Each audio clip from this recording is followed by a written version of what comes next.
یار لوگوں نے واہ ری واہ کیسا مبارک دن ہے اور کیسی پرنور فضا ہے، ایک دن میں سال بھر کی کمائی ہو جاتی ہے۔ تو آپ یا آپ جیسے دوسرے دیوبندی وہابی باہر کھڑے للچائی نظروں سے کیوں دیکھتے ہیں؟ دیوبندیت سے توبہ کر کے مسلک اہل سنت والجماعت، مسلک اعلیٰ حضرت کے دامن میں آ جائیے، آپ کو بھی یہ فیضان ملے گا، ورنہ یوں ہی دیکھ دیکھ کر آپ لوگوں کے کلیجے پھٹتے رہیں گے اور آپ لوگ جل بھن کر اور بھی سیاہ ہوتے رہیں گے۔ ناظرین، آج کی اس ویڈیو میں بھی طاہر غیاوی دیوبندی صاحب جو صحیح بات کو بھی اس قدر بگاڑ کر بولتے تھے کہ غیر اختیاری طور پر غصہ آ ہی جاتا ہے، لیکن پھر بھی اپنے غصے کو ضبط کر کے ان کی جہالت و حماقت کے جواب دینے کی کوشش کر رہا ہوں۔ ویڈیو کو لائک کر کے مسلسل آخر تک دیکھتے رہیں۔ اس سے زیادہ حضرت کا فیض اور کیا پہنچے گا؟ ہم نہیں کہتے، اگر دیوبند کہتا تو تم بڑے آسانی سے کہہ دیتے کہ یہ تو دیوبندی بول رہا ہے، یہ تو دیوبند کا فتویٰ ہے۔ ہم تم پوچھتے ہیں تم سے، صدیق اکبر کی خلافت میں سعودی حکومت تو نہیں تھی، نجدیوں کا اقتدار تو نہیں تھا، صدیق اکبر کی حکومت میں پورے بدر کے میدان میں احد کے شہیدوں کی قبروں پر کہیں ایک چادر اور کہیں عرس کا میلہ دکھا دو۔ آج بڑی آسانی سے کہہ دیتے ہو وہاں تو ہم اس لیے نہیں کر سکتے کہ وہاں پٹائی کٹائی شروع ہو جاتی ہے، وہاں ضرب یضربوں کی گردان شروع ہو جاتی ہے، قانون تاکید ثقیلہ و خفیفہ شروع ہو۔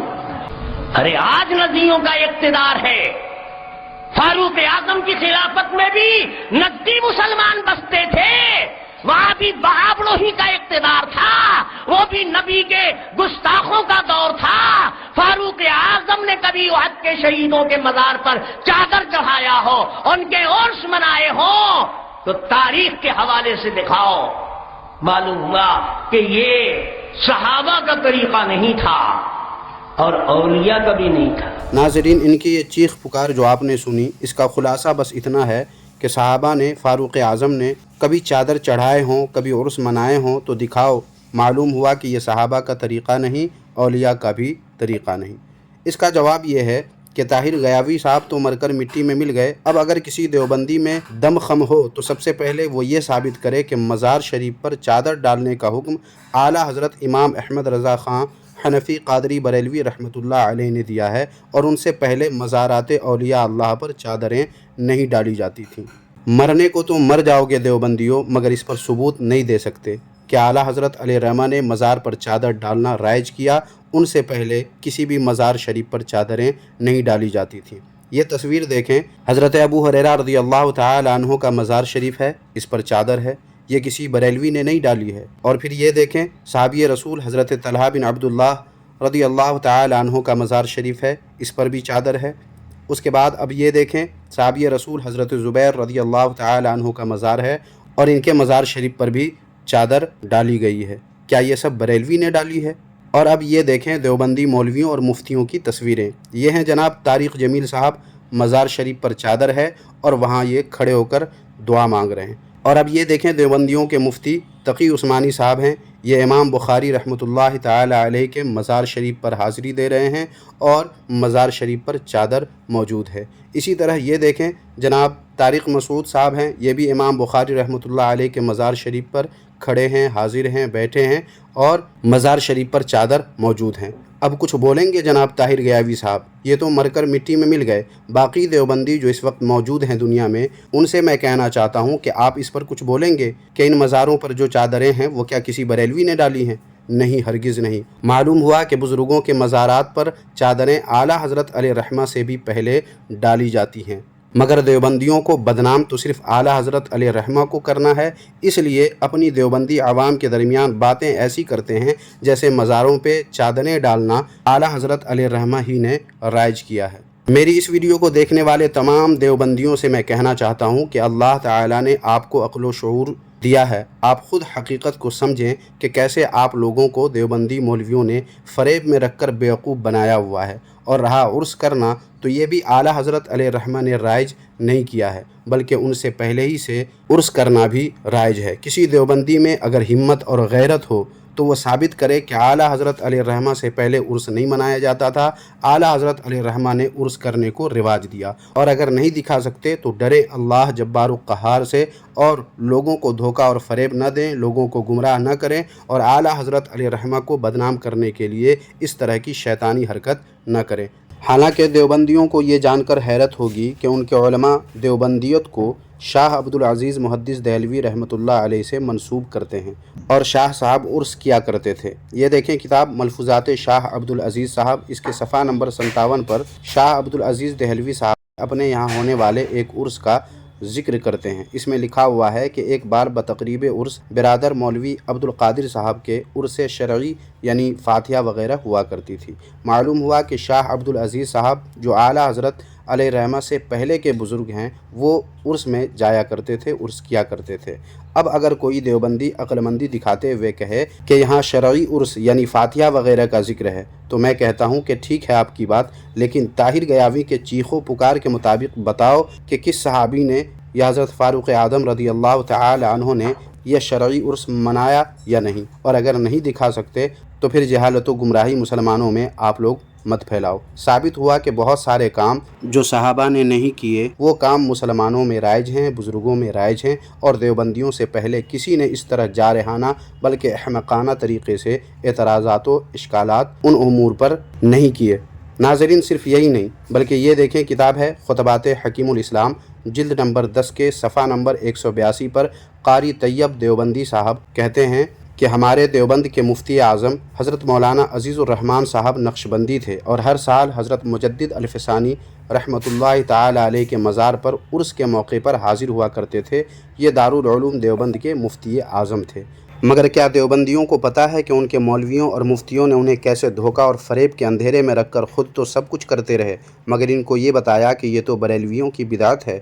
دیوبندیوں، اب بھی وقت ہے، بات سمجھیں، حقیقت سمجھیں۔ عرس کے خلاف دیوبندی مولوی چاہے جتنا منہ پھاڑ لیں، جتنی چیخ پکار مچا لیں، مگر سچ وہی ہے جس پہ علماء اہل سنت کاربند ہیں، جس پر اعلیٰ حضرت علیہ الرحمہ کا عمل ہے۔ آپ خود غور کریں کہ کیا حضرت مجدد الفسانی رحمۃ اللہ علیہ کے مزار پر عرس کرنے والے بریلوی حضرات ہیں؟ اگر بریلوی ہیں تو اپنے علماء سے کہیں کہ ثبوت دیں، اور اگر بریلوی ہی عرس کرتے ہیں تو پھر شاہ عبدالعزیز صاحب اور دارالعلوم دیوبند کے مفتی اعظم جناب عزیز الرحمن صاحب ہر سال عرس میں کیوں شریک ہوتے تھے؟ مطلب صاف ہے کہ کچھ تو گڑبڑ گھوٹالہ ضرور ہے کہ دیوبندی علماء آپ کو بتاتے ہیں کچھ اور جبکہ حقیقت ہے کچھ اور۔ اللہ سے دعا کرتا ہوں کہ اللہ تعالیٰ آپ کو حق کی پہچان کرنے میں مدد فرمائے، اور دھوکہ بازوں کے مکر و فریب کو سمجھ کر ان سے علیحدگی کی توفیق عطا فرمائے، آمین ثم آمین۔ اب آگے دیکھیں جناب طاہر گیاوی صاحب کیا شگوفے چھوڑتے ہیں۔ ایمانداری سے بتاؤ، خواجہ ہند حضرت شیخ معین الدین اجمیری رحمت اللہ علیہ کے پیر تھے کہ نہیں تھے؟ ان کے پیر کا نام کیا تھا؟ کہو کہ 12 بجے رات کے بعد تو یاد کی ہوئی چیز بھی بھول جاتی ہے، یہ تو پہلے ہی سے ہم بھولے ہوئے ہیں۔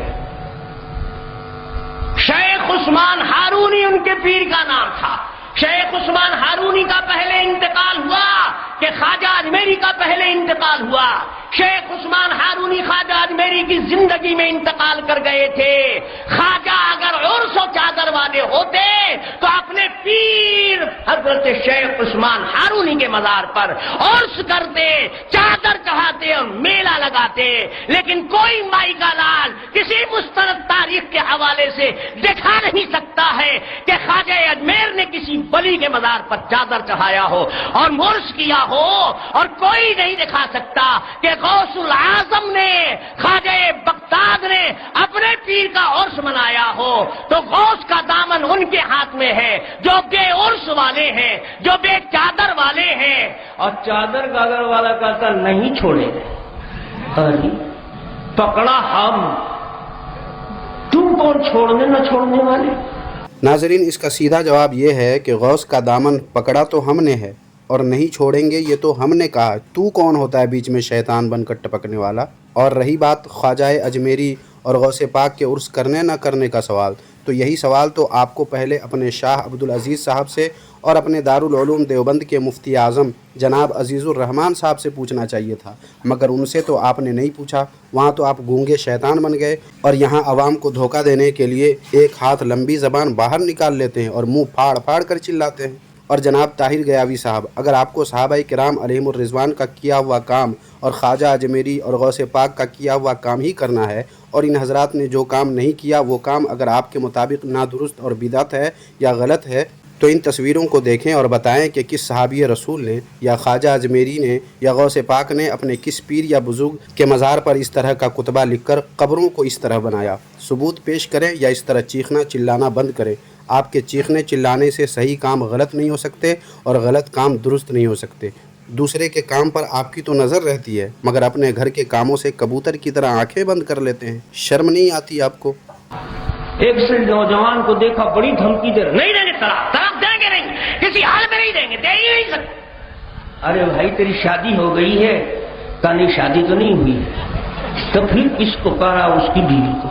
ارے اس کی بیوی کو تم کون طلاق دینے والے؟ جناب طاہر گیاوی صاحب، آپ کے یہاں ایسے بیوقوفوں کی کمی نہیں ہے۔ ایک واقعہ آپ مجھ سے بھی سن لیں۔ یہ دیکھیں، کتاب ہے اختر تاباں، جو آپ ہی کے کوئی مولوی ہیں جن کا نام اسجد قاسمی ندوی ہے، وہ اس کتاب کے صفحہ نمبر 45 پر جو لکھتے ہیں اس کا خلاصہ یہ ہے کہ ایک نوجوان نے آپ کے اعلیٰ حضرت سے کہا کہ حضرت دعا فرما دیں کہ اللہ تعالیٰ اولاد عطا فرما دیں۔ آپ کے اعلیٰ حضرت نے خوب دعا کی۔ کچھ دنوں بعد اس نوجوان نے پھر درخواست کی۔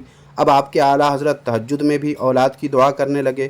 کچھ عرصہ بعد وہ نوجوان پھر آیا اور درخواست کی، تو آپ کے اعلیٰ حضرت نے پوچھا کہ تمہاری بیوی کو کوئی بیماری ہے کیا جو ابھی تک اولاد نہیں ہوئی؟ تو اس نوجوان نے کہا بیوی؟ کیا مطلب؟ میری تو کوئی بیوی نہیں ہے۔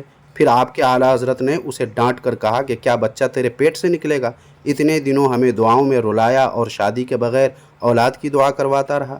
تو جناب طاہر گیاوی صاحب، معلوم ہوا کہ آپ کے یہاں ایسے بیوقوف خوب ہوتے ہیں۔ جیسا کہ آپ نے بھی ایک واقعہ بیان کیا کہ بیوی نہ ہونے کے باوجود طلاق نہ دینے کی بات کر رہا تھا، جیسے بیوی نہ ہونے کے باوجود آپ کے اعلیٰ حضرت سے بچے کی دعا کرواتا رہا۔ تو ایسے بیوقوفوں کی کمی نہیں ہے آپ کے یہاں۔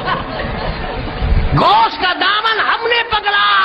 غوث قیام نہیں کرتے تھے، غوث فاتحہ نہیں دیتے تھے، غوث عرس نہیں کرتے تھے۔ کوئی مائی کا لال دکھا دے کہ غوث العظم شیخ محی الدین خواجہ بختیار، اور کوئی دکھا دے خواجہ اجمیر، اور کوئی دکھا دے صابر کلیری، اور کوئی دکھا دے نظام الدین اولیاء۔ بیٹھے تھے مجلس میں، نبی کا تذکرہ چل رہا تھا، اور ایک بیگ ختم پر سب کھڑے ہو گئے اور جھوم کر مستی میں لاکھوں سلام بھیجنے لگے۔ معلوم ہوا کہ وہاں سلام تمہارا سلام نہیں تھا۔ پھر وہی جہالت۔ جناب طاہر گیاوی صاحب، آپ کے نزدیک اگر ان بزرگان دین کے کیے ہوئے کام ہی کرنے والے ہیں اور جو کام انہوں نے نہیں کیا وہ نہیں کرنے چاہیے، تو آپ بتائیں کہ ان بزرگوں نے جگہ جگہ، یعنی آج اس شہر میں، کل دوسرے شہر میں، پھر تیسرے مقام پر جا کر سیرت النبی کانفرنس کے نام سے ان لوگوں نے کب جلسے کیے، اور اسٹیج لگا کر پھر اس پر جس طرح آپ اسٹیج کے اوپر کرسی لگا کر منہ پھاڑ کر چیخ کر چلا کر گمراہ کن تقریر کر رہے ہیں، اس طرح ان بزرگوں نے کب تقریر کی؟ اگر ان بزرگوں نے تقریر نہیں کی، اور بے شک نہیں کی، تو پھر آپ کیوں کر رہے ہیں؟ آپ بتائیں کہ ان بزرگوں نے کون سی جماعت نکالی اور کس کس شہر میں مسجدوں کو ان بزرگوں نے اپنا مرکز بنایا، اور کس کس ملک میں ان کے بوریا بستر والی جماعت نکلی اور اجتماع کیا؟ اگر نہیں کیا تو پھر دیوبندی لوگ کیوں کرتے ہیں؟ اور جب کرتے ہیں تو پھر اس طرح آپ بھرے مجمع میں گمراہی کیوں پھیلا رہے ہیں؟ کوئی دکھا دے کہ خواجہ اجمیر کی بارگاہ میں 11 تاریخ کو فاتح ہوا ہو، 12 تاریخ کو شیرنی بنائی گئی ہو، دیگ چڑھایا گیا ہو، خواجہ اجمیر نے اس کے اوپر فاتحہ پڑھی ہو۔ جناب طاہر گیاوی صاحب، اگر آپ کو خواجہ اجمیر کا 11ویں 12ویں کی شیرنی اور فاتحہ دیگ چڑھانا اور ان کا فاتحہ پڑھنا دیکھنے کا اتنا ہی شوق ہے، تو پھر یہ کتاب دیکھیں۔ اس کا نام ہے ملفوظات احمد علی، جو آپ کے شیخ التفسیر اور جانے کیا کیا ہیں ان کے ملفوظات ہیں اس کتاب میں۔ اس کے صفحہ نمبر 32 پر ان کا ارشاد درج ہے کہ وہ جس شہر میں جاتے اولیاء اللہ کے مزارات پر فاتحہ پڑھنے ضرور جاتے تھے، اور جہاں جاتے وہاں کے سارے ہی اولیاء کرام کے مزارات مقدسہ پر جا کر فاتحہ ضرور پڑھتے تھے۔ بلکہ بمبئی میں تو 120 میل، جو کلومیٹر سے بھی زیادہ ہوتا ہے، محض مزارات اولیاء اللہ پر فاتحہ کرنے کے لیے موٹر سے پھرے۔ تو اب ذرا یہی التزام آپ خواجہ اجمیر سے ثابت کر دیں کہ جس شہر میں گئے ہوں وہاں کے سارے اولیاء اللہ کے مزارات پر جا کر حضرت خواجہ غریب نواز رضی اللہ تعالی عنہ نے فاتحہ پڑھی ہو اور اس قدر تکلف کیا ہو۔ آپ اپنے گھر کے کاموں پر ثبوت پیش کریں، ہم اپنے کام پر ثبوت پیش کر دیں گے۔ صرف آپ دوسروں سے ہی ثبوت دکھانے کے لیے منہ پھاڑیں گے، آپ کے اپنے گھر میں ہو رہے کاموں پر ثبوت کون دے گا؟ صرف منہ پھاڑنے سے کام نہیں چلے گا، بلکہ جو اصول آپ نے بنایا ہے اس پر خود عمل کر کے دکھائیں، اور جو کام آپ کے گھر کے لوگ کرتے ہیں اس پر بھی آپ کو ثبوت دکھانا ہوگا۔ پہلے وہ دکھائیں، پھر دوسرے سے ثبوت کا مطالبہ کریں۔ پتہ یہ چلا کہ یہ فاتحہ جس کو جعلی، جس کو انگریزی ملا ڈپلیکیٹ شیروانی پگڑی جبہ اور دستار والا جھوٹی روایت پیش کر کے کہتا ہے کہ نبی نے دیکھو کھجوروں کے اوپر فاتحہ پڑھی، اگر واقعی یہ فاتحے کی حدیث ہے تو مولانا احمد رضا خان صاحب لکھتے ہیں اپنی کتاب الحجت الفائحہ میں صفحہ 16 پر لکھتے ہیں فاتحے کے وقت شیرینی کا سامنے رکھنا بیکار اور عبث کام ہے۔ بتاؤ نبی نے عبث کام کیا؟ خان صاحب بول رہے ہیں کہ یہ عبث ہے۔ معلوم ہوا کہ خان صاحب بھی جانتے ہیں کہ یہ سب حدیث فاتحے کے ثبوت کے لائق نہیں ہے، جعلی اور زدیل باتیں ہیں۔ اگر کوئی چیز حدیث سے ثابت ہوتی تو اس کو عبث و بیکار کہنے والا کہاں جائے گا؟ طاہر حسین کے بتانے کی ضرورت پیش آئے گی؟ تم نے تو خان صاحب کا بھی حلیہ بگاڑ دیا، ایسا اجتہاد کیا کہ خان صاحب کی بھی کھٹیا کھڑی ہو گئی۔ خان صاحب کہتے ہیں فاتحے کے وقت میں شیرنی کا سامنے رکھنا محض جہالت ہے، عبث و بیکار کام ہے۔ بتاؤ اگر یہ حدیث سے ثابت ہوتا تو جو چیز حدیث سے ثابت ہو تمہارے یہاں عبث و بیکار ہو سکتی ہے، ہم تو 100 جان سے اس پر قربان ہیں، وہ تو سنت ہو جائے۔ ناظرین، ان کی اس جہالت آمیز گفتگو کا الگ سے جواب دیا جا چکا ہے۔ اس کے جواب کے لیے آپ اس ویڈیو کو ملاحظہ فرمائیں۔ اس کا لنک اسی ویڈیو کے ڈسکرپشن میں آپ کو مل جائے گا، بعد میں دیکھ سکتے ہیں، بلکہ ضرور دیکھ لیں۔ پتہ یہ چلا یہ سب زٹیل قصے کہانی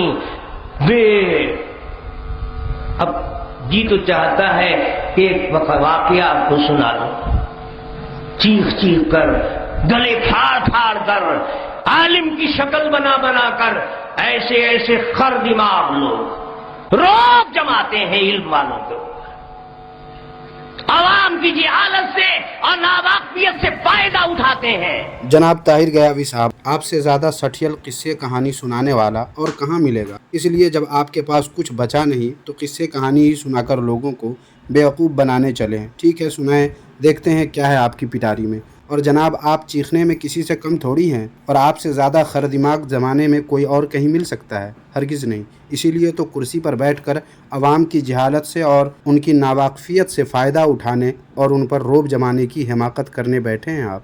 مجھے یاد آیا ایک جگہ ایک گدھا رہتا تھا، تو گدھے کو بہت پریشان کرتے تھے اس گاؤں کے بچے، کہ سر سے لے کے دم تک چڑھ کر کے اس کو تھورتے رہتے تھے۔ تو گدھے نے دیکھا کہ ارے بہت دلیر ہو گئے ہیں یہ بچے، میں ان چھوٹے چھوٹے بچوں پر بھی نہیں ہوں، اچھا بتاتا ہوں۔ کہیں سے شیر کی کھال مل گئی، بس گدھے نے شیر کی کھال اڑ لیا۔ اب اوپر سے کیا نظر آ رہا ہے؟ شیر۔ پہلے نکلتا تھا سب بچے چاروں طرف سے کود کود کر چڑھ جاتے تھے، اب جب نکلا تو لوگوں نے کہا بھاگے شیر آ رہا ہے، شیر۔ سب گھر میں ڈوب جائے تو گدھا اندر میں بہت خوش، واہ واہ، اب تو ہم شیر ہو گئے۔ بہت لوگ ہمارے اوپر شیر بنتے تھے، اب آئے ذرا چڑھے ٹھیکے تو نزدیک تو آئے۔ کون بچہ ہمارے ڈر کے نزدیک جائے؟ دور ہی سے گلی میں دیکھا رہے ادھر سے آ رہا ہے شیر رے، دروازہ بند، سب شرط۔ شیر صاحب وہ گدھے رام مستی سے گزرتے تھے، ایک دن پانی کے پاس سے گزرے تو اپنے کو دیکھا تو نظر آیا شیر، تو سمجھ گئے کہ واقعی ہم بھی شیر ہیں۔ تب خیال ستانے لگا